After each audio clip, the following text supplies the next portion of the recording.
тәртиіп қалған қыз. Соны айтпай ақ қояйын деп отырдым да. Өліп қалайын деп қалған кездерімде болғанда, бірақ мен біреуін үйіме мамама папама айтпап, мен удачно тұрмысқа шықтым. Өмірімдегі бір осы нәрседен қателеспейінші деп армандайтын едім, қателескен жоқпын. Рисковать етіп жатырсың сен бұл қызды алып деп сөйтіп айтқан ғой. Біздің Шымкентте ондай нәрсеге өте щепетильный, өмірге счастливый билетті берген мен енем деп айтатын едім ше. Балама ЗПРР қойып берді. Ұлыңа. Иә.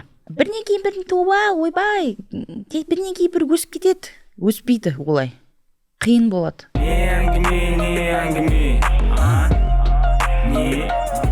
Сәлем барлықтарыңызға, бұл Мамский әңгіме подкасты.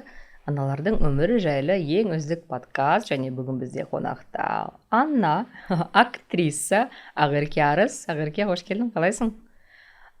Қош көрдік. Иә, жақында родной фильмі шығады, бір-екі күннен кейін. Негізі қалай болды? Көңілден шықты ма? Сен өз киноны көрдің ба? Мен негізі киноны түсіріп болғаннан кейін көрмеймін. Бірден халықпен көргенін айтты. Өйткені мына жер ұнамай қала ма? Білмеймін, енді бәрімен бірге көріп, бірінші эмоцияны сол адамдармен бірге халықпен бөліскен ұнайды. Ал жалпы түсірілім кезінде бәрі көңілінен шықты ма? Иә, көңілінен шықты. Бірінші вообще кинода роднойдың біріншісінде екіқабат болып ойнадым. Бірақ негізі кинода екіқабат емеспін да. Ішім бар. Оны жасыру үшін мынандай лифчиктің дәуін алдық та. Сөйтіп кәдімгі ана жерде прям семіз сияқты бүйтіп көрініп тұрдым ғой. Ал сол кезде қиын болды. Ал родной 2-де босанып болдым уже. Гормондар ойнамайды, нормально, күшті. Тез өтіп кетті екіншісі. Біріншісіне қарағанда. Біріншісінде сәл қиналдық. Ал ол киноға қалай келдің? Кастингтен өттің ба? Әлде Еламан, алло дедім ба? Еламан танымаймын негізі мен ол кезде. Бірінші екіқабат кезімде әйелдер біз тынбаймыз ғой. Баламда кәдімгі аяғым ісіп тұрса да магазин аштым бе, ана жаққа бардым бе, сериалға түстім, білгенімді істеп сөйтіп жүрдім. Сосын екінші жүктілігімде қызымда дүниеден өлдім ба, сәл тоқтатайын. Өйткені жүктілігім 7-ші айында мені шақырды Еламандар, айтты, мен түспеймін дедім. Вдруг срыв болып қалады деп. Сөйтіп біздің Бақыт Байкеміз, қырғызстандық режиссер, сол кісі мені көріпті да, прям осы қыз, осы деп. Еламан қайта маған звондап, давай не істейік, түсейік. Мәселе ақша емес, ақшада басқада емес, просто ертең срыв болып қала ма? 7 айда жұрттар туып жатады ғой негізі. Срыв дегенің срогдан ертерек босанып қалам ба деген қорқыныш болды. Иә, өйткені мысалы кинода жүгіретін жерлер болады. Сондай нәрселер болды.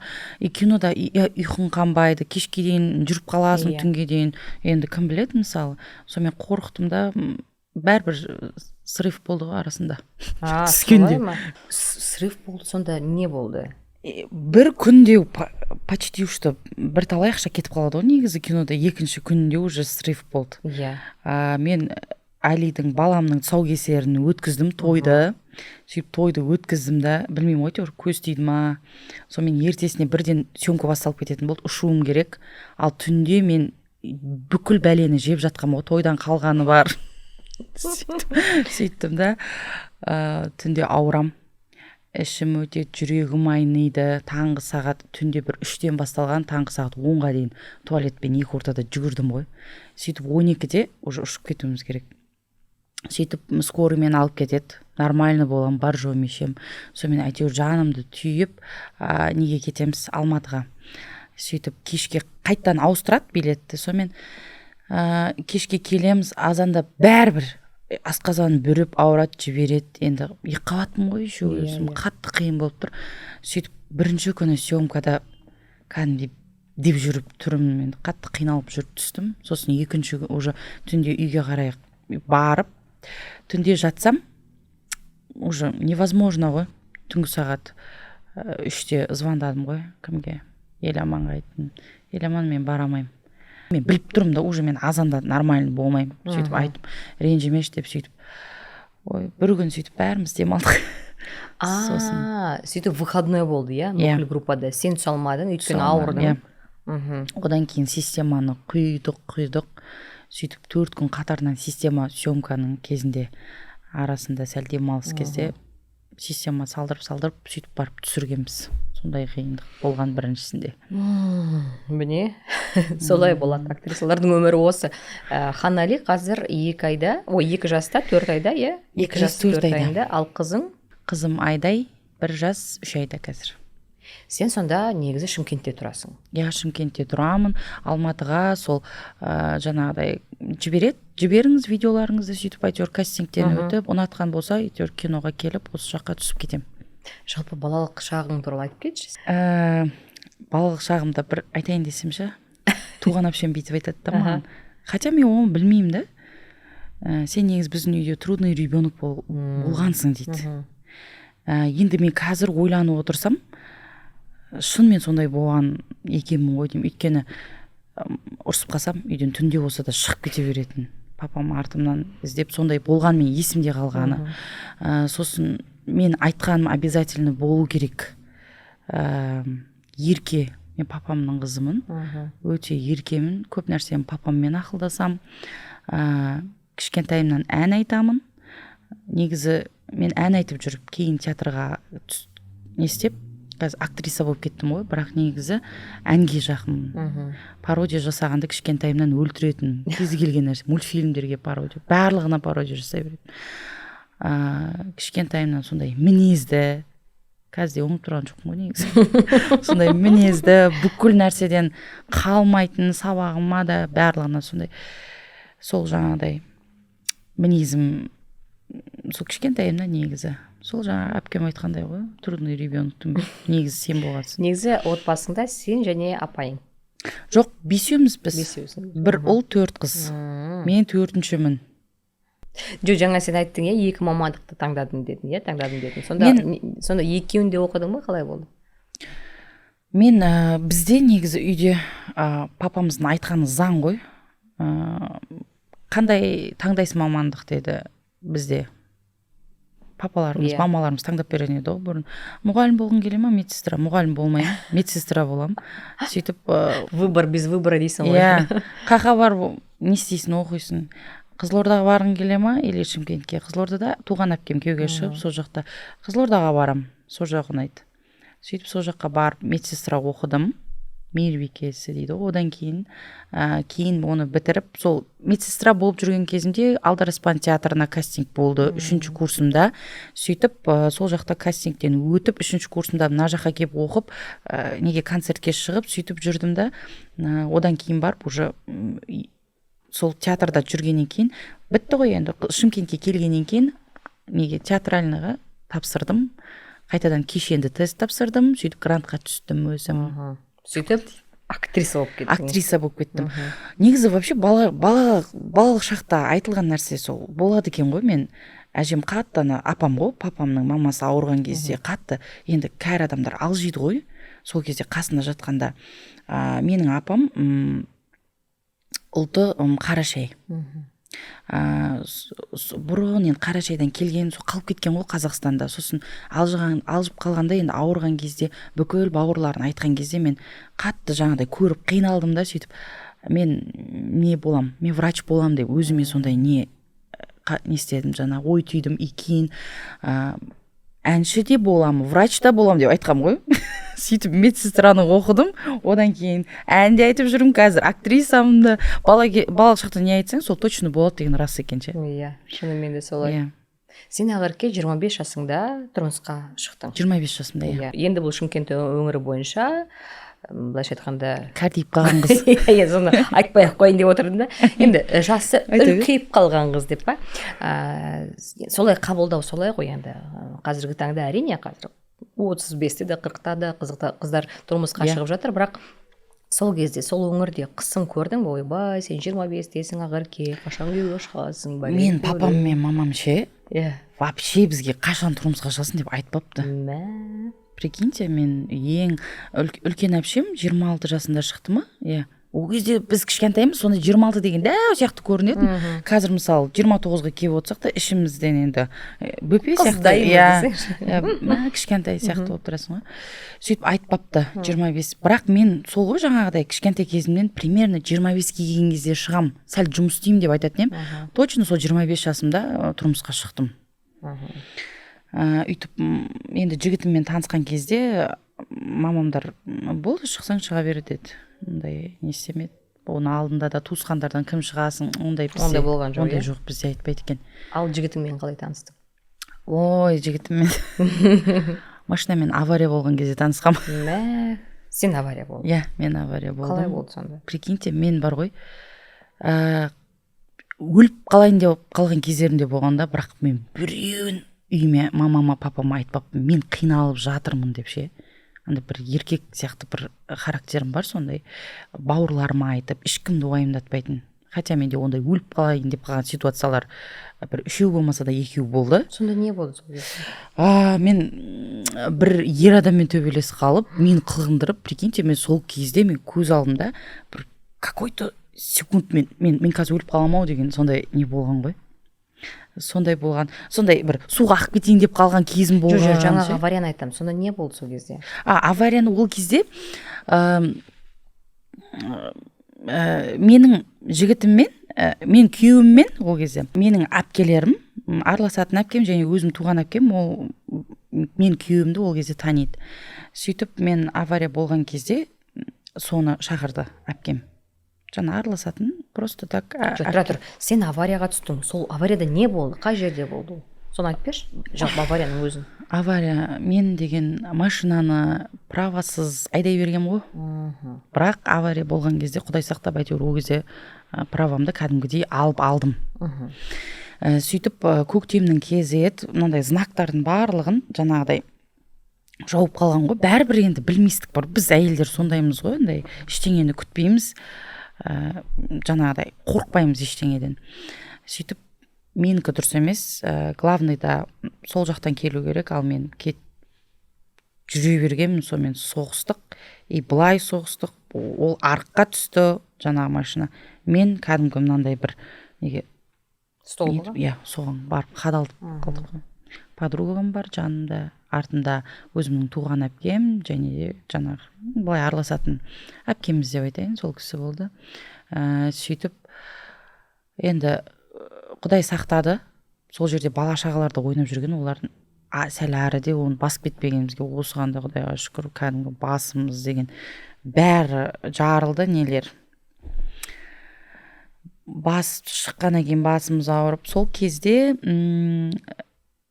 жаңағы мені күйеуімді шақырды, хабарласып, күйеуім сол кезде келіп бізге көмектесіп сөйтіп жүрді. Ол сонда врач па? Ол сонда врач па? Врач емес, просто жай таныс. Әпкелерінің танысы болған кезде шақырған ғой. Жаңағыдай автоцонда жұмыс істейді де менің күйеуім. Сонымен енді білмеймін ғой, сол уақытта соған звондап шақырды. Бізді алып кетенді. Машина кімде бар, сол бала алып кетсін бізді дегендей. Сөйтіп күйеуімді сол кезде көрдім да, көзі дәу болып тұрған еді. Қарадым да, құладым сол кезде. Сөйтіп таныстыңдар? Иә. Көрдім да, бүйтіп қарадым да, әдемі бала екен дедім ішімнен. Сөйтіп таныстырды. Өзің басың қазандай? Қазандай болғанда былай тиген ғой, ауырып тұр да. Сөйтіп жаңағыдай немен бардық, скорыймен бардық. Скорыймен бізді алып барып, бір рет тексеріп, сосын қайтып әкелген сол жерге алып келді. Содан кейін барып таныстық қой біз. Тұр екен, сөйтіп бір қарадым, симпатичный. Алдында айтып жүрген ғой, енді осындай жігіт бар, сенімен танысайын деп жүр деген сияқты. Сөйтіп көріп, сол жерде сөйлесіп, бізді мынандай қызық болды ғой. Күйеуім бізді машинасымен өзінің жаңбыр жауа бастады. Сөйтті да күйеуім бізді апарып тастаймын. Жаңағыдай бір экспертизаға апару керек қой.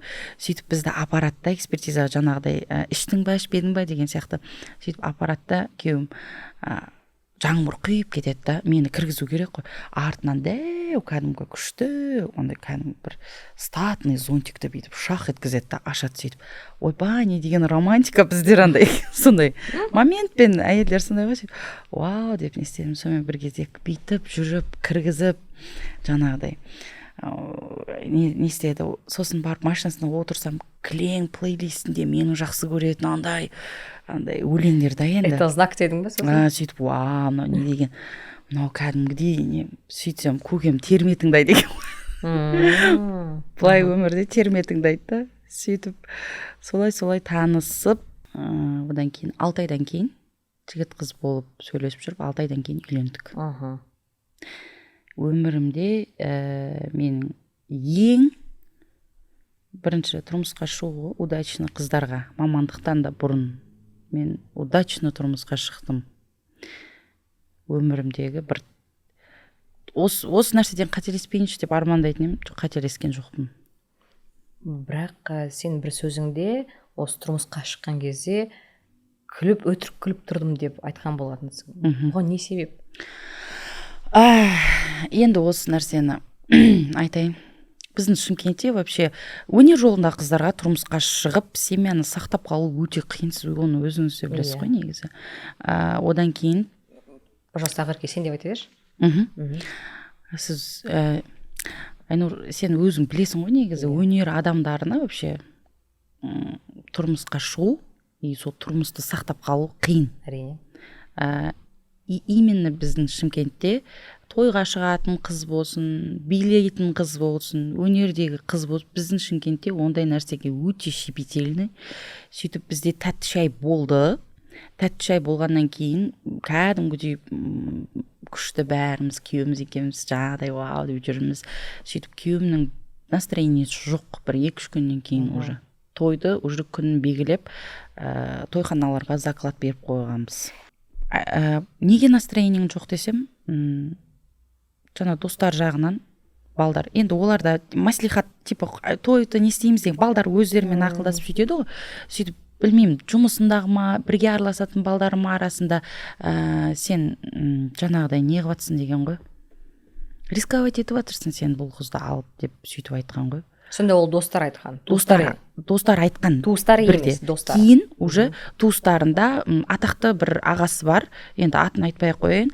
Сол кісі жағынан бірдеңе деген бе, сондай бірдемесі бар. Өнердегі қыз ол деген сияқты. Сөйтіп настроениесі түседі. И күйеуге шығып жатқан кезде негізі қыз баласы бүйтіп деу керек қой негізі, жаңағыдай шығам ба шықпайын ба деп. Мына жақта уже мен оған айтып жатырмын, поддержка беріп сөйтіп жатырмын да, неге олай айтады, анау мынау деген сияқты. Сосын бір уақыттары айттым да, неге мен керілудің орнына неге бұлай болып жатыр деп. Сөйтіп уже біз нормально қайтып жақсы сөйлесеміз, қайтадан жаңағыдай білмеймін ғой, біреу айнтама, біреу бірдеңе деймі, қайтадан жаңағыдай күйеуім бүйтіп уже настроениесі болмай сөйтеді. Сонымен тұрдым да, мен айттым, болды уже деп ше. Бұл да последний жігіт емес мен өмірімде. Уже тойханаға мен закладын беріп қойғам. Мен ата-анама ондай проблемаларды мен никогда айтпаймын. Бәрін өзім шешіп үйреніп қалғам. Сөйттім да, сонда ақшасын да өзің беріп қойдың ба? Мен мен күйеуге шығатын кезде барлық біраз нәрсені өзім жасадым. Ата-анама ауырлық түсірген жоқпын. Ата-анам жағынан да артымнан дүниелерді әкелуге әрине ол жағынан көмек болды, бірақ мен киімдерімді, тойхананың ақшасын деген сияқты барлығын өзім істедім. Ешқандай ауыртпалық түсірмей. Сөйттім да, енем сол кезде келді да, бізге жүзік алу керек та, обручальное кольцо алып, не істеу керек, алтынға барып тұрмыз, сосын күйеуіміз екеуміз ренжісіп тұрмыз, бір кезде айттым, болды, мен не істемеймін. Жоқ, бәрі жақсы болады, просто мен сәл өзім сондай болып жүрмін дейді да, күйеуім. Жоқ, болды, мен күйеуге шықпаймын, тойханаға сол садақа кете берсін ақша, ол ақшаны тауып аламын мен бәрібір деп сөйтіп енем келеді, сосын айттым. Бар осы дедім. Мына достар осылай депті, осылай бізде осындай нәрсе болып жатыр, конфликт болып жатыр. Мен бүйтіп, мен не істегім келмейді. Тура бетіне айттың, е? Мен айттым да енді бәрібір әйел адам ғой, мен түсінетін шығар деп. Солай болып тұр дедім. Мен үйтіп отбасын бастағым келмейді. Сөйтіп енем сол жерде тұрып ұрысты күйеуіме.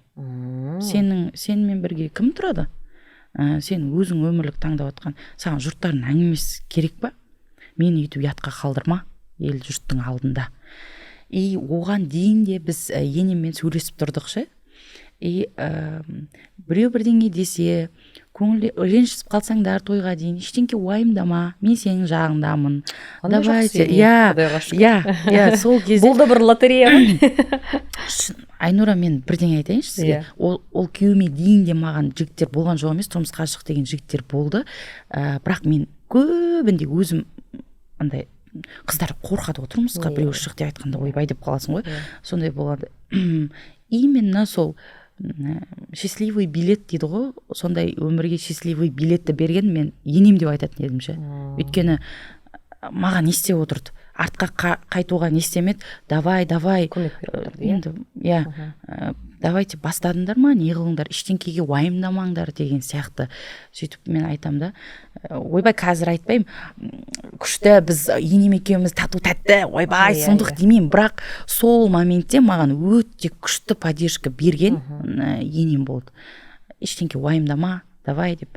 Сөйтіп сонда бір ғана сол енем сөзімен тоқтадым, не істемеңдер, тойға дейін болады, барлық семьяда осындай болады, реніш болады деп. Бірақ бәрібір әйел адамдар біз көңілімізде бүйтіп ұстап тұрамыз ғой. Тойда мен жіберген жоқпын ол нәрсені. Бізде уже бір күннен кейін той. Менде оның кім айтқаны, ол достарындағы туысқан жағынан кім айтқаны бәрі есімде. Кәдімгідей сақтап бүйтіп барлығының көңілі үшін деп күліп, ана жақта мен әке-шешем не істемеуім керекпін, барлығы жақсы болады деп ойлап сөйтіп тұрдым. Ал ол нәрсе мені подводить еткен жоқ, өйткені Аллаға шүкір ол ұмытылып кетті. Бірақ бәрібір де әйел адамдар ондайды біз тереміз ғой, ұмытпаймыз еще. Әр ұрыс кезде помнишь сол кездегіні деп. Ақерке, бастысы бұл жерде енді жаңа айттың енді дәл қазір енеңмен қандай қарым-қатынас екенін білмеймін, бірақ сол кезде сені қатты қолдаған енең, ал көбінесе ойбай, актриса не қыласың дейтіндер бұл енелер. Ондай бір нәрсені айтайын, сізге саған қазір қызық болатын шығар. Менімен таныспай тұрған кезде күйеуім жаңағыдай ана әпкелеріме айтып жүрген ғой, мен таныстырыңдар Ақеркемен деп айтып жүргенде, аналар таныстырамыз деп қоя салған ғой, серьезно қабылдамаған. Сен сырттай таниды сонда, мені біледі. Сөйтіп айтып жүрген ғой, осы қызбен таныстырыңдаршы деп. Сөйтіп мамасына барып айтқан ғой, мама нағыз ұнайды маған, осындай қызды алып келсем қалай болады деген. Бірақ мен оймен әлі таныспағам. Сөйтсе мамасы енді енем айтқан ғой, қой өнердегі қыздар ол керек емес деп. Сөйтіп бір айналып келгенде, бірақ бұндай қыздар бар ғой, мықты болады. Жұрттар не ала береді. Ұнатып тұрсаң енді не қыл деген, ал деген сөйтіп поддержка берген ғой. Сөйтіп бір санаулы уақыттан кейін екеуміз танысқанбыз. Ойлаңызшы. Ал қазір қалай қарым-қатынастарың күйеуің екеуің? Родной киносын Айнұр көрсең, сол тура кинодағыдай кейде бар ғой, қарап тұрамын да тура сол не келеді, өйткені тағдырлары. Тағдырларынан бұрын тағдырымыз емес, мінездеріміз, семьядағы мінез тура сондаймын ғой. Жаңағыдай не да, дым қырылып қаламыз, деп ұрсып қаламыз да, бір сағаттан кейін ұмытып кетеміз. Қайтып күліп маған қалай, не деп қайтып күліп сөйлесіп кете береміз ше. Сол жағынан қарым-қатынасым күйеуіммен бір нәрсені айтады ғой, мен жаңағыдай даурықтырып жіберемін ғой, сол кезде айтады, жұрттар өліп те кетіп жатыр ғой дейді, бұл не оның қасында дейді, уайымдамашы. Ал енеммен қарым-қатынасым, мен өте ашықпын ше. Если қиналып жатырмын ба, мен қиналып жатырмын, көмек керек па, мен көмектесіңдер деп мен айта аламын ше. Ол нәрсеге де бүйтіп келдім, өз-өзімді айту керексің деп. Басында көп нәрсені ішке жинайтын, қазір жинамаймын, айтам. Енеме де ұнамай ма, мынандай нәрсе неге, мынау неге болады, сіз мен түсіну керексіз ғой, как-никак. Давайте былай не істейік деген сияқты ұрыс болады. Күйеуімізбен төбелесіп те қалған кездеріміз болған. Просто мен қыздарға айтқым келеді, әйел адамдарына айтқым келеді. Бір қазір көп қой, біздің Қазақстан ажырасудан 9-шы ма? Сондай орында екен. Алдағы орында. Бір нәрсені, биттей нәрсені алып, ойбай анау мен бетімнен ұрып қалды, или жаңағыдай шымшып қалды демей, кішкене әйел адамдар біз ішімдегін тап деп тұрамыз ғой, как будто бізге біліп алу керек сияқты барлығын. Ашық айта білу керек ше. Мәмілеге келмейді да көп әйелдер сөйлеспейді бір-бірімен. Семьяда сөйлеспейді. Күйеу әйелмен маған айту керек әйел. Маған даже внимание жетпей ма, мен айтам күйеуіме. Маған внимание жетпейді. Мен уже тетек болып баратырмын. Давай маған бірдеңке істе. Мен таңғалып тұр бірдеңемен. Иә, уже қазір мен күйеуім біледі. Мен уже сәл қуып атсам, киноға барып келейік та, жүр бір жерден тамақ ішіп келейік та, анаяққа барып келейік та, или бүйтеміз ба деген сияқты уже не істейді. Ал енеме де дәл солай. Енем де ашық та, айтсам ұрсып алармыз, но бірақ төбінде бүйтіп істеу керек еді, бәрібір түсінсеміз ше. Идеальный отбасы болмайды. Сосын анау Инстаграм деген нәрсені бәрі көреді, жұлдыздарды бүйтіп жүр екен деп. Өмірде ондай болмайды ғой. Өмірде біз де идеальный нәрселерімізді сала береміз. Иә. Әдем болып көрінуді сала береміз, бірақ жаңағыдай бәрі идеальный бола бермейді деймін да. Сондықтан қыздар сәл жиналамыз. Тұрмысқа шыққанда бұрында айтатын еді, 3 жылға дейін, 5 жылға дейін сіңісіп кетесің, оға дейін болады, адаптация болады, 3 жылға дейін, 5. Дәл сондай. Қазір міне 3-ші жыл, жақында бөлек шықтық біз. Оған дейін енеммен тұрдым. ата-енеңмен тұрдың. Атам қайтыс болып кеткен, осыдан уже 10 жыл бұрын. Ал алғаш келін болып келген кезде қиын болмады ма? Мен енем бар ғой, ондай емес. Так не істеп жатсың? Любой тамақ істеймін ғой. Мә, қолың тәтті екен. Мә, ана бәрібір адам деген мақтау сүйгіш ғой. Бірдеңені айтса, одан да күшті қылып істегім келеді. Өмірімде істемеген жаңағыдай блинчиктерімді азанмен тұрып істеп, сөйтіп папам айтады дейді, ар жақта. Өз үйінде оймаған біреудің үйіне барып кесте тоқиды болып отыр екен ғой. Менің қызым ойбай пысық болып кетті деп прикол ұстап жатыр дейді да. Сөйтіп бірден бәрін тамақты білмейтін нәрселердің барлығын, мысалы палау күшті жасаймын, плов. Сонда енемнен мынау қалай болады? Мынау су көп болып кетеді, бір кезде күйдіріп жібересің. Сөйтіп енемнен сұрап, сөйтіп үйреніп, сол поддержка беру ғой. Қолдап отырды. Иә, қолдап отырды. Бізде қайын інім бар, ол вообще шаруасы жоқ. Қайын әпкем бар, Алматыда тұрады. Бізге жылына 1 рет келеді. Өте сондай не. Яғни анандай келінді сынау деген нәрселер болған жоқ, иә? Туысқандар жағынан да ондай болған жоқ ше. Құдайға шүкір. Мен айтпесем, біз мына актриса бүгін бізге не істер екен дегендей. Жоқ, ондай. Ешкім жұмысы жоқ. Қонақ шақырамыз, не істейміз? Барлығы әйтеуір қолдап жүреді. Сен көп ұзамай ұлды болдың. Сразу көтердім ғой десең. Бардым да сразу. Идеальный келін екенсің. Жүктілік қалай өтті? Жүктілік жақсы өтті. Жақсы өтті, бірақ дайындалдың ба? Вот дайындалған жоқпын. Мен сол нәрсені бір айтқым келеді ше. Бізде қазақтарда бірінен кейін бірін туа, ойбай, бірінен кейін бір өсіп кетеді. Өспейді олай. Қиын болады. Сөздің ашығы ғой. Мен қыздарға айтқым келеді. Күйеуге тию керек екен, осы екен, ойбай деп. Кім 30-да болса да, 18-де болсаңдар да, жүкті болғаннан кейін баланы қалай тәрбиелеу керек? Қалай таза ауаға қанша уақытқа шығару керек? Не жеу керек, не жемеу керек? Білмейді де. Бәрі жаңағы дүниеден өліп бара жатырмыз, сөздің ашығы бар ғой. Өліп бара жатырмыз, дүние тапқымыз келе береді. Біздің бірақ инвестициямыз бала екен көбіміз білмейміз. Анамен отырып, жаңа байлармен бірге бір қатарда отырып тамақ ішсек, сол жерде отырып бір-бірімізге бірдеңке жапсақ, сосын ертең тупой болып шығады балаң. Өзіңе шауып, или болмаса тыңдамай сен. Уже поздно ол кезде.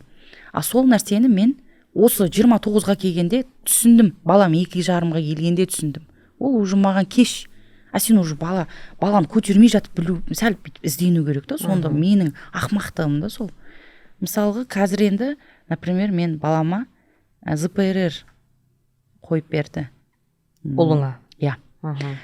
Неге олай болды? Мен оған да Аллаға шүкір дедім ше, қойып бергенде. Хотя мен эмоциямды негізі көрсете бермеймін, андай күліп, барлығын жеңіл. Сол нәрсе білместіктен деп ойлаймын. Күйеуіме де негізі бала туылған кезде бала анаға сынақ болып келеді екен да, қыз әкеге сынақ болып келеді екен. Ол нәрсені мен былай деп ойладым. Балам туылғаннан кейін алды 7 айда мен уже өнер адамдары қалай айтсам болады. Эмоционально біз депрессияға кіріп кеткіш боламыз ғой, бала босанғаннан кейін. Соң күйеуіме айттым мен. мен бір орында тұрып қалған сияқты, мен жұмыс істеуім керекпін, давай няня жалдайық, үйтейік. Бірақ балаға ол анадан артық, сәл 1,5-ға келгенше анадан артық ешкім болмайды. Келісемін. Иә.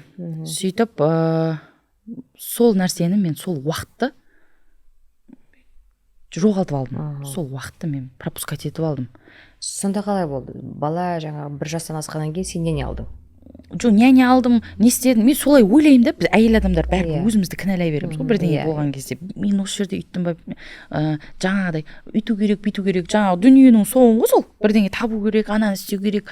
Сөйтті дағы Құдай енді айтып отырған шығар маған. Онда отыр да, енді қара балаңа. Дүниенің бәрін алдың ғой, үйлеріңді де алып жатсың, көлігіңді де жаңартып жатсың. Давай енді үйінде отырып балаңа қара деген сияқты да. Қазір айтам да, маған ештеңе керек емес, уже болдым, рахмет, шүкір Алла, ойбай, балам не істеп алайыншы, болды. Жоқ, Ақерке, сонда қалай? Жүктілік жақсы өтті дедің. Босану қалай өтті? Неге ЗПР деген диагноз қойылды? Қараңызшы, мен мысалға бірінші туған кезде білмейсің ше, мен бар ғой, босанып жатқан кезде даже айқайламағам да ғой. Потому что менде эпидуральный салды. Айқайлаудың қажеті жоқ? Жоқ, андай, қалай айтсам, больді чувствовать еткен жоқпын ғой енді. Мен яғни қарай, давай степ бай степ. Сен жаңағы босануға дайындалмадың, бірақ жүктілік жақсы өтті. Босанған кезде не болды? Мен ісіндім, баламда, өте қатты ісіндім. Сөйтіп жаңағы қазақбайский понятие ғой, бізді шақырады ғой, кел тексеріске. Біреуіне барсаң, үшеуіне бармайсың, мысалы. И бірақ частныйға барып жүрдім, ол дәрілерін беріп жүрді. Сөйтіп жүріп баламды босанатын кезде, вроде біз айтып отырмын ғой жаңағыдай, бәрі норма өткен сияқты. Мен екінші қызымды босанған кезде түсіндім, что менде біріншімде өте ауыр болған. Яғни сен жаңағы уақытылы дәрігерге барған жоқсың? Дәрігерге барған жоқпын. Одан кейін босанып жатқан кезде біз сол моментте бір 10 әйелден көп босанған шығар, жаңа родзалда бар ғой. Сөйтіп келіп кетіп жүрді. Сөйтіп сол кезде мен 21 жастағы қыз, акушерка Мирей деген қыз, мен қазір екінші рет бардым ғой, көрем әлі ше. Сол қызға мен өте риза болдым, қазір айтайын. Өйткені маған бүйтіп бәрімен жатырмын ғой, давлением бар, барлық аппаратура болып жатырмын ғой, полный. Бәрін қосып тастаған, эпидуральный шлангысы бар, анаусы осылай толғатып жатырмын ғой. Сөйтіп эпидуральныйдан кейін сезген де жоқпын ше, жаңағы не былай аяғымнан былай қарай сезбей қаласың ғой. Жоқ, сонда саған эпидуралка не үшін қойды? Сен өзің сұрадың ба? Мен толғағым болған жоқпын мен. Мен уже асып бара жатыр. Давай оны сөйтіп айтсайшы енді. Да, сөйтіп айтсайшы. А то видишь, мен ойлағаным ғой жаңағы сен айтқан, мен дайындалған жоқпын деген. Неге дайындалған жоқсың? Мен бүйтіп айтып келе жатырмын ғой. Иә. Сөйтіп толғағым болған жоқ, просто бір қан келгенге мен ойладым, мә деп ше, қорқып кеттім да, сразу неге барғам ғой, роддомға. Сөйтіп толғағым болған жоқ. Сөйтіп маған айтты, болды, азанда уже саламыз, и так асып кеткен, 42 апта болып жатсың деді.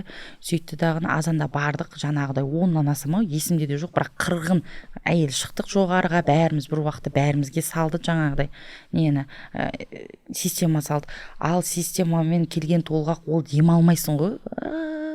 6 сағат болды толғатып атқаныма, сағат уже 6-та кіргенбіз, 12 болып жатыр, 12:30 болып жатыр. Қиналып кеттім. Эпидуральный салсын ба деді, жаңағыдай гинеколог. Сосын мен айттым, врач, ол қалай болады екен, ол болмайтын шығар, сондай.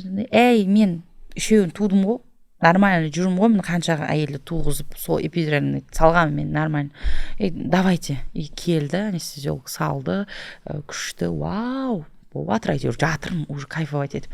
Біраздан кейін ол да действовать етпеді, одан тағы да жіберді. Сонда раскрытие жоқ? Жоқ, ештеңе жоқ. Ой, әлі бар, келеді, кірмейдік, біраздан кейін уже жаңағыдай келіп кетіп қарап жүр ғой енді, бірақ жаңағы 21 жастағы жаңағы акушерка қыз келді да, битті. Мен айттым, мә кесарь жасасал деп айтайын ба дедім. Сосын бір кезде күшімді жинадым да айттым, ұрбаңдама, давай, тұр, неге аяғыңа тұрып, не істе деп, өзің босанасың деп, өз-өзіме сөйтмей істедім. Сосын ана қыз, мә жаным, келіңізші, тұрыңызшы, сіз күшеніп көріңізші деп сөйтеді. Айта берсем болады ғой. Сонымен жерге тұрдым, аяқтарым ештеңе сезбейді, бірақ күшеніп көріңізші. Сөйтіп отырып күшенсем, ойбай, баланың басы шығып келе жатыр ғой. Сөйтсем, ол мен ойлаймын да, может, ол бала оған дейін де уже дайын болып тұрған шығар деп ойлаймын да мен. Сөйтеді да, ойбай деп, неге шығам ғой жаңағыдай креслоға шығам. Болды дайын, сөйтіп ана врач айтады, сиіп келсем үлгерем ба дейді. Мынау да туалетке баратын уақытты тапты ғой деп айқайлаймын. Сонымен бір кезде келіп, ішімді басады. Балам туылғаннан кейін бірден жыламайды. Сосын мен көкірегіме де қойған жоқ, барып 2 сағат жаңадай неде жатты. Нет, оттегі ма, нет. Иә. Сода 2 сағаттай жатып, содан кейін барып алып келді. Ал қызымда роды менің идеальный болды. Сонда тұр, алып келді, ал кейін не болды? Алып келгеннен кейін кәдімгідей демалды бала. Иә, демалып, сол көкірегіңді алды, бәрі жақсы болды. Бәрі жақсы болып кетті. Бірақ мен ойлаймын, жаңағыдай, ол нәрседе влиять етеді екен, оказывается. Өйткені уже екінші родымда мен көрдім. Қызым қалай дүниеге келген. Басқаша болды, екінші жүктілік кезінде. Сен екінші жүктілігіңе дайындалдың ба сонда екіншіге? Ойбай, дайындалған жоқпын. Оған да дайындалмады. Дайындалмайсың. Ал жақсы, ал дәрігерге бардың ба екінші жүктілігіңе? Иә, ол кезде кәдімгі витамин бергенде іштім, әйтеуір өтірік болса да іштім, бірақ арасында қалып қойса да ішіп, жаңағыдай врачқа барып көрініп, қаралып, жаңағыдай сөйтіп жүрдім ше, жақсы істедім. Ал босануға келген кезде врачпен алдын ала сөйлестің ба? Мен екеуінде де сөйлескен жоқпын. Екеуінде сөйлескен жоқпын болғанда, екінші қызымда бәрі енді сөйлессей деп айтқаннан кейін врачпен сөйлесіп едім. Білмеймін, кейбіреулер жауапкершілікті алуға қорқады да, енді сәл лицоң болып тұрғаннан кейін. Содан деп ойлаймын, бәріне звондасам, қазір бізге өйтуге болмайды, қазір біз тексеріс анау деп сөйлеп кетті. Сосын мен не қылдым, жарайды. Барамда, босан. Вообще қорықпаймын мен, шынымды айтайын, босанудан мүлде қорықпаймын. Роддомға кәдімгі тойханаға барғандай барамын ғой. Настроениемен кәдімгідей. Сөйтіп екінші қызымда толғатып жатқан кезде де бүйтіп сотка көріп жатқам. Сізде кәдімгідей толғақ болып жатыр. Негізі толғағым болмаған, барған кезде толғағым болып кетті. Мен эпидуральныйдан қорқып қаламын ғой әбден. Сөйтіп қызымда кәдімгі өзі келді толғақ.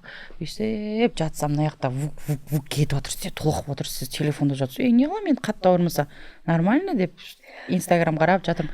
Бір кезде жүріңізші, көрейік, сізде қанша болып тұр. Өлі 5 пальчик қой. Өлі мына қыз босанады қазір, давайте жоғарыға шығарайық деп. Жоғарыға шығарды, суымды жарды өздері. Бір кезде 40 минут толғаттым да. Босанды.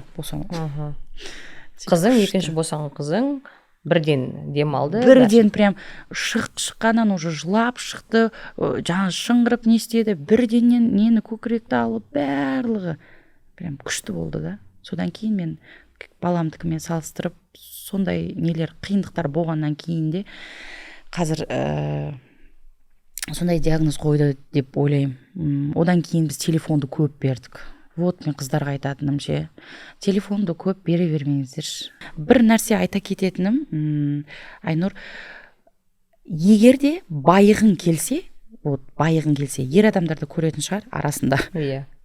Әйелдерге де айтатыным, қыздарға әсіресе айтатыным, байығың келсе, өзіңді күт, екі қабат болған кезде сен қандай, кім саған сөйлеп жатыр, саған енең бірдеңе деп жатыр ма, жоқ күйеуің жағынан қысым болып жатыр ма, қайнапшелерің қыстырма, вообще қыстырма, балаңды ойла. Өйткені сол нәрседен, депрессиядан, қанша нәрседен ауру балалар туылады. Ол сосын сенің өмір бақи сорың.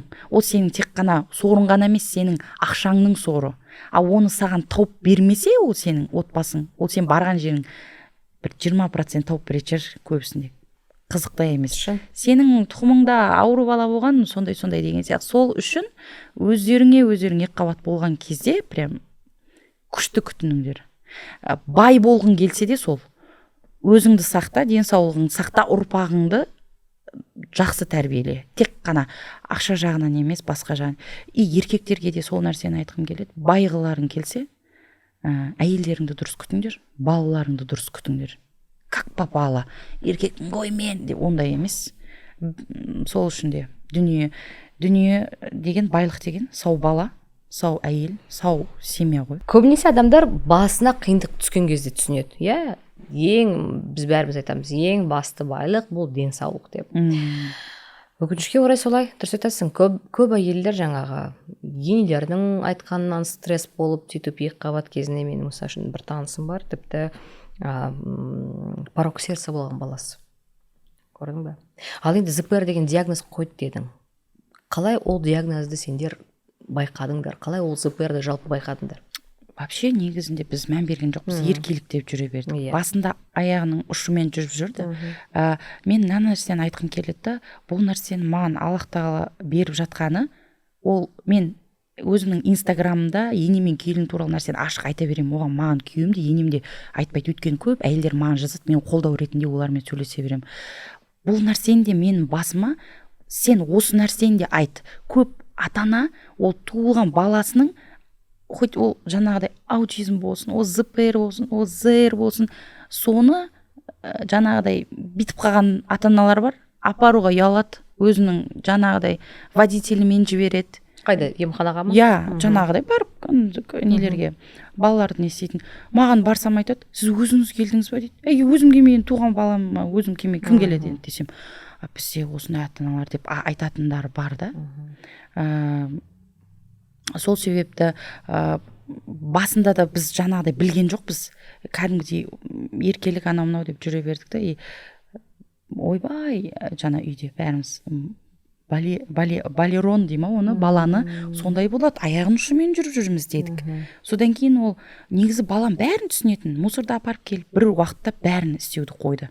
Ол нәрсе мен баламен арамыз бүйтіп біреуге тастап кетіп өйтіп көрмеген ғой, мен жаңағыдай қалдырып 9 күн роддомда жаттым мен, температура болып, қызымда сөйтіп. Одан кейін, одан шыққаннан кейін қызым пневмония болып қалды да, баламмен арамызда біздің сәл не қалып, балам стресс алып қалды деп ойлаймын сол моментте. Өткен содан кейін уже өзімен өзі жабылып сондай нәрселер байқай бастадым мен. Бұрынғы видеоларыма қарасам да. Одан кейін сөйтіп жүрді, сосын мынандай қолын бите беретін нәрсені шығарды. Сонда нешеде ол? Нешеде жаңа признактары неше жаста көрдіңдер? 1 жастан уже асып, 1 жастан асқаннан кейін уже қызым 1 жас, 4-5 айларда басталды. Менің сіңілім өзі дефектолог, логопед дефектолог. Ол көрді да, баламды көреді да маған жазып жібереді ғой. Ағырке, мына балаларың чуть не болып тұр, көрсетші деп. Сосын мен ашуланам. Ол нәрсені ата-ана ешқашан қабылдай алмайды бірден.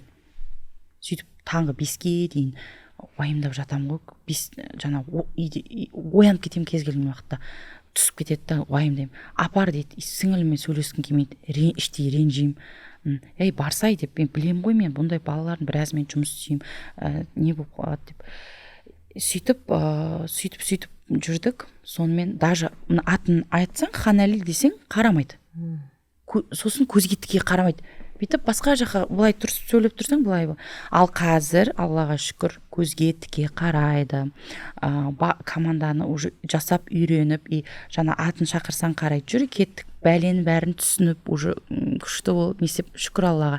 Сосын бізде Оренбург ба, ұмытқалым. В общем, неден Россия жақтан мамандар келді. Біз соған айына 1 миллион теңге беріп, 3 апта мамандар келеді. 4 сабақ өтеді. Соған алып барып жатырмыз да қазір. 3-ші сабақтан кейін өзі кәдімгі машинаға отырып айдай бастады. Ойлаңызшы, соткаға қарамайды, қызықпайды. Қазір мен Алматыға кетіп қалдым ғой, 1 апта бітті ғой. Кәдімгі мынандай нелердің бәрін орын-орнымен қоюды уже үйрен. Ал қараш, Ағырке, патронаж деген болады балада. 2 айынан бастап патронаж өтеді. Ол кезде жаңағы түрлі мамандардан өтеді бала. Біз бардық. Бардыңдар. Сол кезде ешкім ештеңе демеді ма? Ол кезде емес қой, ол уже 1,5 жасында. Жоқ, мен мынаны сұрағым келеді, сонда қай уақытта ата-ана соны байқап қалу керек деймін да? Сол тек қана 1 жасқа келген кезде ғана проявлениясы бола ма? Өзі білінеді, ол жаңағыдай аяғының ұшымен жүріп бастайды, жаңа қолдарын осылай андай бабочка, эффект бабочки дейміз, сондай нәрселер істейді, жаңағы стим дейді ғой енді. Сондай нәрселерді істейді, одан кейін жаңағыдай сөйлеп, атын шақырсаң уже қарамай сөйтіп құлағын тексертесің, сосын жаңағыдай көзіне тіке қараған кезде уже басқа вниманиясын надан тез ауысып кете береді. Сондай да, ол нәрсе даже телефоннан да болады. Сен айттың бағана, көп бердік деп телефонды. Сонда қанша бердіңдер күніне? Енді жаңағыдай қызымды босанып келгеннен кейін деп жыласа мына беріп қоямыз, сосын біз қызығып мәні мультфильм көреді, күшті мультфильм ішіндегі нәрсесін істеп жатыр деп жаңағыдай сөйтіп бере бергенбіз ғой, өзіміз қызығып ше. Сөйтіп уже кейін байқай бастадық. Кәдімгідей күніне мысалы шай ішіп отырса да беріп қоямыз, жаңағыдай сәл жылап қалса мә деп бере саламыз, лишь бы құлағымыз тыныш болсын деген сияқты. Мына жақта бала бар ғой, екінші деген сияқты. Сол да жаңа айтып отқан бірінен кейін бірін көтер, ойбай, вообще декретный 3 жыл ғой, соны біліп 3 жылға дейін ана балаң не істегеннен кейін жаңағыдай енді көтеріп қойса амал жоқ мен сияқты. Бірақ өте қатты көңіл бөлу керек. Әйел адамға просто сондай моментте бірінен кейін бірін көтеріп қойған кезде әй туыватсың ғой сен, өлген жоқпыз демей, просто семьясында көмектесу керек та. Как она есть. Бізде даже 40-нан шығу деген әйел адамды күтпейді да ғой. Барады да 40-нан шыққаннан кейін сол барлық жері айырылып жатса да барады да қонақ күтеді.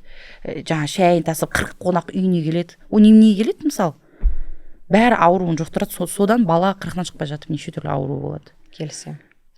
Енді қара, қазір сендер 1 жыл бойы баланы емдеп жүрсіңдер, иә? Результат бар дедің. Результат енді вообще мынау жаңағы келген бізде шет Оренбург, ұмытып тұрмын соның несін, Россия жақтан келген мамандар сол әшейін сол өте күшті не істеп жатыр. Айтып отырмын ғой, бірінші күннен эффект берді. Ол кісілерді алып келу үшін де өте жаңағыдай ата-аналар 10 ғана баланы қабылдайды, шектеулі. Сол 10 ата-ана болды, сол енді бұдан кейін 3 айдан кейін келеді. Просто бұл нәрседе бала ол неден шығып кетеді, жақсы болып кетеді ше. Емдеуге болады. Болады. Просто бұл нәрсе өте көп ата-ана жағынан жауапкершілікті екі жақтан да талап етеді. Сол үшін мен сіздерге сондай нәрсе қиындыққа тап болмас үшін жауапкершілік, ол занят боласың, болды. Сен балаңмен айна, еще диетада ғой. Диета тәтті болмайды, ұн болмайды, сүт болмайды, өйткені сол жаңағыдай баланың дамуын тежейді. Сондықтан ата-аналарға құр бос, оған көп ақша кетеді, оған оңай емес. Сабағына біз кәдімгі қарапайым, біз осы Шымкенттің ішіндегі сабағына 10 күнге 80 мың. Мысалы ол бізге ақша емес шығар, қарапайым отбасы деген 300 мың, 400 мың алып отырғандарға ол былай шығын. Сол үшін айтып отырмын, байғыларың келсе, просто нормально өмір сүріңдер, бір-бірлеріңе сөйлемей, екіқабат кезде қатындарыңды ұрып соқпай, білгендерің істемей, ертең туылатын балаларың сендердің жаңа бүкіл жиған тергендерінің шашуларың мүмкін деп жатырмын да. Сондықтан бірінші сол нәрсеге назар аудару керек. Ол жақсы болып кетеді. Просто жаңағыдай көп жұмыс істеу керек. Көп жұмыс істеу керек. Былайша айтқанда терпение керек, төзімділік керек. Яғни екі ата-ана да бірге әкенің де орны болу керек, шешенің де орны болу керек. Ал бір сөзіңді айтқан екенсің, күйеуім ЗПР екен, жаңағы күйеуім баламның ЗПР екенін айтқысы келмеді деп. Оны Инстаграмда жаңағыдай мен күйеуім баламның Инстаграмында 200 мың оқырман бар. Енді мен жаңағыдай алдында қосымша не істеген, балама арнайық деп. Өте жақсы қаралымдар, стористерінде де күшті қарайды, нелерде. Күйеуім жүргізіп жүр, мен айтам күйеуіме, сала бер бәрін сала бер. Қайда апарып жатсын? Зато сенен үлгі алсын. Әке қандай болу керек? Мен күйеуім өте балажан. Мен айтқан нәрселеріме жоқ демейді. Давай көрейік, барлық нәрсеге баламыз осындай болып жатыр, үйтіп жатыр, бүйтіп жатыр дейді. Давай көрейік, апарайық. Жоқ демейді. Алдында сөйтіп не істейді? Мен енді осы 1-2 күн болды, қарасам, бүкіл сабақтарын апарып жатқан бәрін салып жүр. Мен айтам, зато бізді адамдар көреді. Біз ойбай баламыз өйтіп деп тығып емес, көрсетейік, адамдар білсін, ненің дұрыс емес екенін. Басында сөйтіп не істейтін, ой, зачем айтып деген сияқты. Ол кім? Ол сен идеальный, пәк болсаң да сені бар ғой, деп сыртынан күлетін адам күледі. Ол қандай болсаң да күледі. Ал шынайы болсаң, адам сол нәрседен бізден просто үлгі алсыншы деймін да. Қиындықтан осылай шығып жатыр. Күйеуің қазір жасырмайды, бәрін айтып жүр. Бүйтіп айтпаса да Инстаграмда сабаққа барып, баламның қалай неғып отқан, ал ол жаңағыдай сәл артта, баланың даму артта келе жатқанын білетін ата-аналар олар көреді, біледі, мынаның қылықтарынан ақ біліп қояды. Ал сіздер мысалы оны байқамауларыңыз мүмкін ше. Яғни ашық ол айтқан жоқ. Ашық айтқан жоқ. Ашық айтқан жоқ. Сен де айтқан жоқсың. Мен кім біледі, мен айта беремін сен өзімнің айтасың. страницамда. Мен бәрін ашық айта бергім келеді. Просто адамдар мен даже мынандай рубрика айтам, менің қателіктерім деген нәрсе айтам. Бүгін менің қателіктерім деген нәрсе тақырыпта сөйлесейік деймін да, Инстаграмға шығарып. Бүгін мен андай нәрсе істегем, соны істемеңдер. Сол кезде сөйткенмін мен. Өйтіп жүргенмін. Болмайды екен, оказывается, сол. Басыма тиіп жатыр енді деп айтам. Что әйелдер көрсе, ол нәрсені істемей ақ қойсыншы деген. Ал енді негізі дәрігерлер не дейді? Не үшін ЗПР болады? Бүкіл нәрсе ғой, жаңа туу кезіндегі нелер, Проблемалар. қиындықтар, телефон беру, сосын жаңағыдай, сосын бар ғой, андай не, балаға қатты вниманиені бөлу. Бізде баламыздың аузынан түсіп баратқан нәрсені күйеуім қағып алады ғой. Қалай айтсам болады, бізде бұрын мынандай болған ғой, бәрін былай жейді ғой тамақты балалар ше. Сол керек екен. Ана құмдыда біз ұстатпаймыз ғой, далаға шыққанда қасында жүреміз ғой, қарауыл ұқсап. Ұстама, болмайды деп. Сол ұстап көру. Ал қазір мысалы жаңағы неден келген мамандар бар ғой, пена ұстатады. Былай пенамен ойнатады. Қолына кофені жағады. Кәдімгі ана жерде баламызды сол 2 сағаттың ішінде бүкіл нәрсені ұстатады, мыжытады. Бүкіл анау тамақтары бар ма, солардың бәрін жайып қояды, соның үстінен жүргізеді. Иә, солардың бәрін сенсорика дейді ғой. Мыналардың бәрі, осылардың бәрі дамымай қалғаннан дейді. Біз жаңағыдай бірдеңке болса, ойбай, алдына сүлгі. Қазір мен қызыма ше бүйтем, тамақты алдына салып бер деймін. Білген істесін деймін, шомылсын, одан кейін шомылдырып аламыз.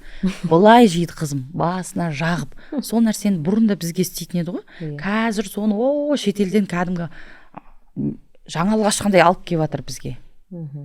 Сол нәрсені дамытпағаннан, баланы бүйтіп жібермегеннен, өбектей бергеннен ғой, орысша не дейді жаңағыдай. Опекание? Чрезмерное опекание? Чрезмерное опекание дей ма, не дейді, сондай. Сөйтіп енді қанша ем алу керек балаға? Негізі қатты күш салатын болсаң, 6 ай 1 жылда диетаңды ұстасаң шығарып алуға болады. Балаң уже. Мен сол мектеп жасына дейін мектепке барып лесіп кеткенше не істегім келіп жатыр да. Жаңағыдай жақсылап жұмыс істеп, қандай мамандар бар барлығымен. Қазір сөйлей ме? Қазір енді мам, пап деп енді ғана айтып жүр.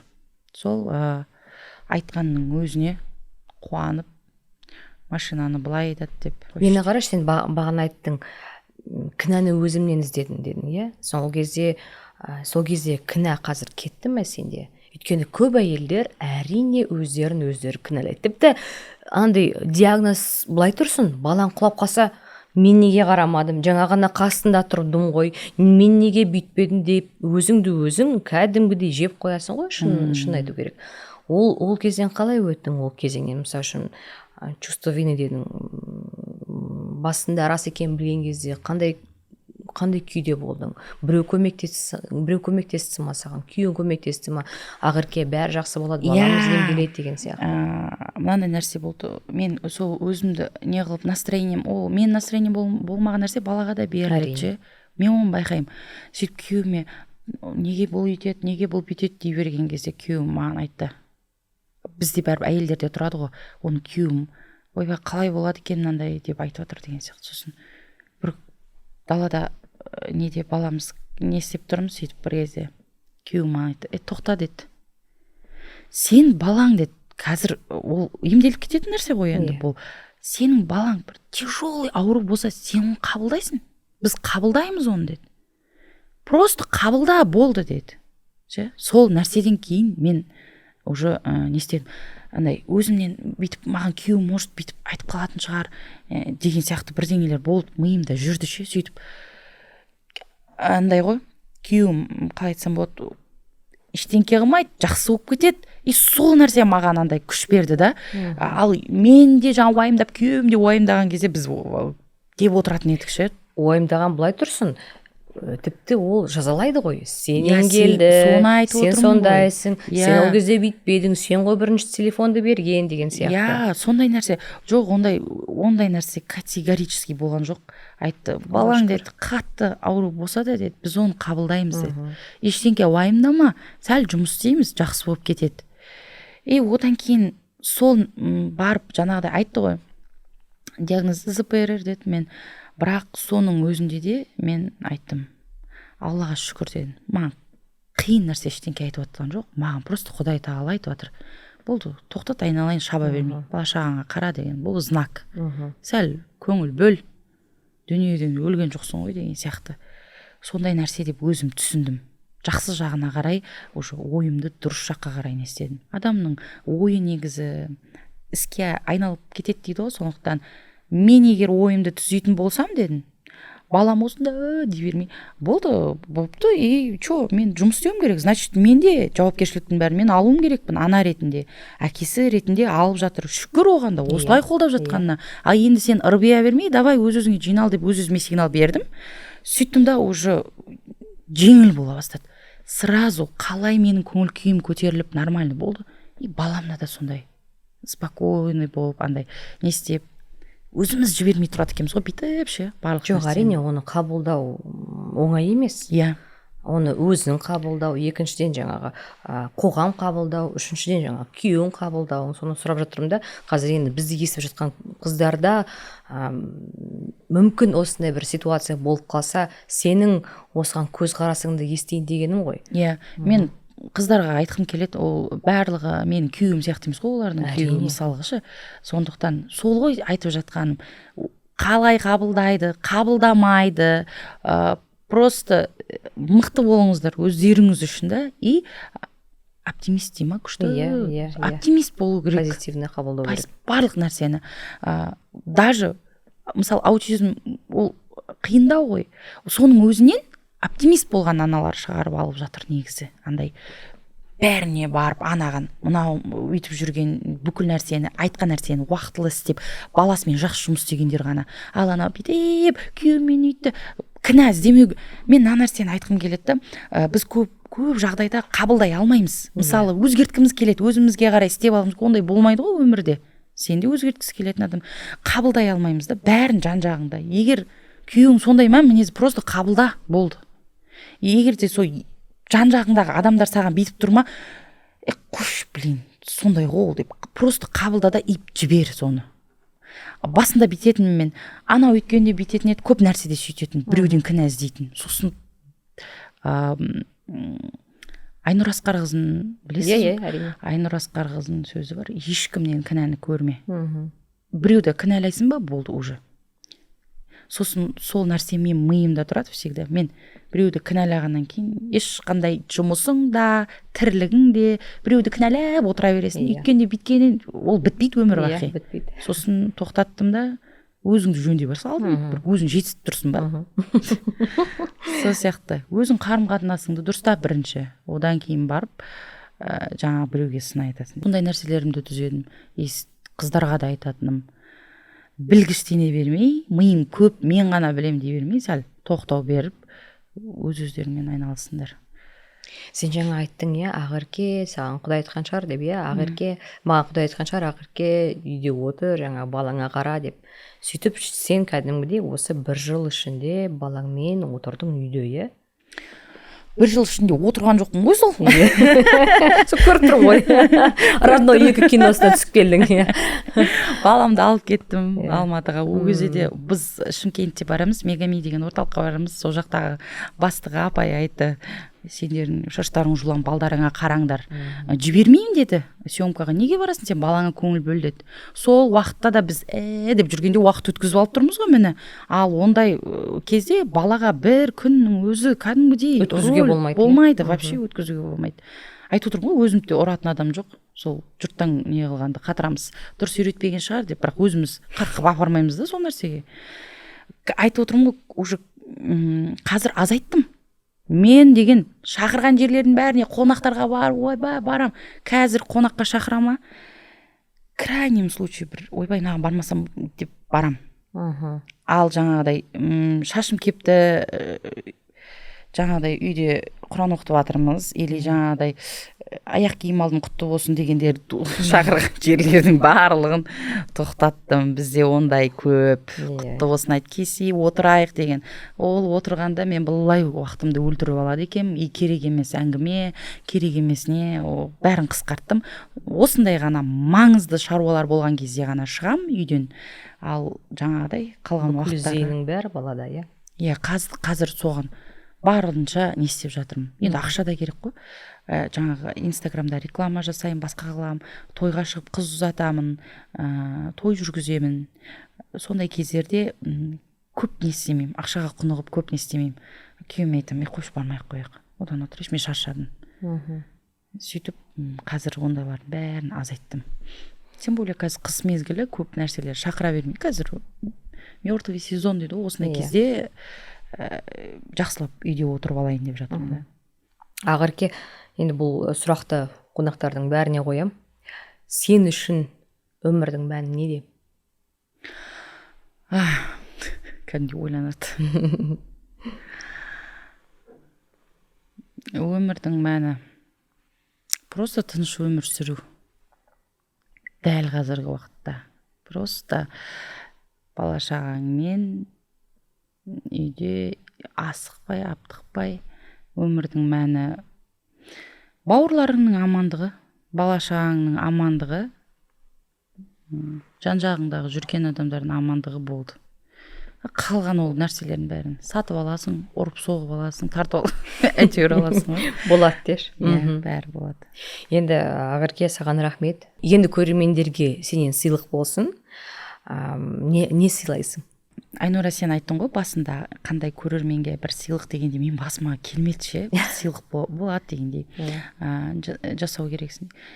Енді мен басыма мынандай сыйлық бергім келіп тұр. Осыншама әңгіме болғанда балаларға біз керек емес ойыншықтарды көп алып береміз.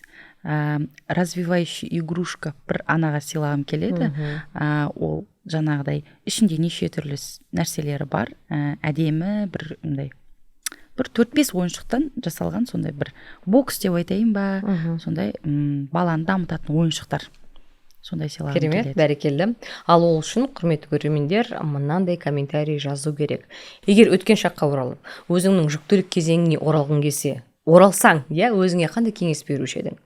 Соны жазсаңыздар, Ақеркеден күшті сыйлық аласыздар. Ақерке, бізде енді сені құр қол жібермейміз. Біздің де подаркаларымыз бар. Осындай Артек компаниясымен бірлесіп коллаборация жасаймыз. Ашуға болады. Жыртып тұрып қызығатын едім осы сіз бәріне беріп жатқанда. Ой, көрейінші, маған қайсы қандай түсі келді деп па? Сөйтіп қызығатын едім. Деп осы орындықта қашан отырамын деп шынымен армандайтын едім. Армандар орындалады деші. 70% подкастты көріп қойғам мен. Рахмет, Ақерке. Барлық әйелдерден өзіме керегімді алып,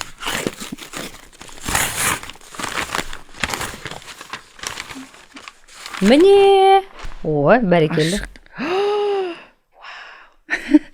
Сурет деген енді бәрекелді, міне сурет. Бәрекелді. Ақерке, енді өзіңнің тілегіңді, армандарыңды барлығын жаз, барлығы қабыл болсын. Тек қана жақсылық болсын, және ұлың сауап кетсін. Біз тілекшімін. Аман болыңдар, бар болыңдар. Рахмет. Туған күні құтты болсын тағы да. Рахмет. Айнұра, саған да рахмет. Бүгін маған Ақерке гүл әкелді, шоколад әкелді. Біз шымкенттіктер подаркымызбен жүреміз ғой. Мен жақсы көремін гүлдерді. Негізі андай бір күшті, бір қымбат қылып бірдеңе әкелейін дедім, сосын ой дұрыс түспей қалады дедім. Жүрген жерінде сөйтіп. Рахмет.